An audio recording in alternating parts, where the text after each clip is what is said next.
Aujourd'hui, on va parler d'abysses, de biodiversité marine et de kraken. Direction le gouffre de Cap-Breton, un immense canyon sous-marin situé dans le golfe de Gascogne. Pour avoir une idée de l'incroyable richesse de ce canyon de 300 km de long, je vous invite à plonger avec deux passionnés, Lilian Aristoy et Romain Violot. Grâce à leurs images, on découvre un monde insoupçonné, vivant très près des côtes. Des globicéphales, ces dauphins, au front fortement développé. Des requins à peau bleue.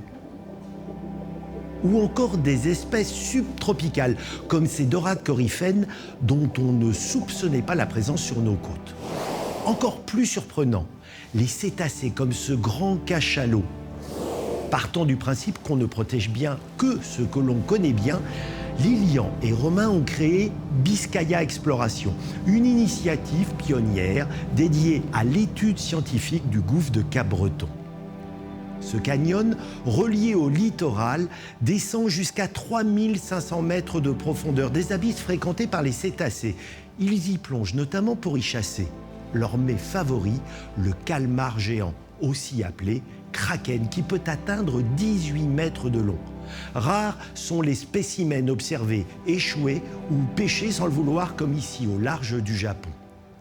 Lilian et Romain se sont fixés un objectif, filmer ici sur nos côtes aquitaines les premières images du calmar géant dans l'Atlantique.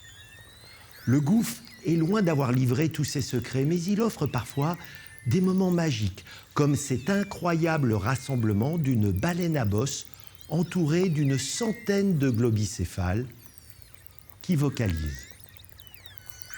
Des mélodies venues des profondeurs que nous découvrons grâce à ces deux explorateurs.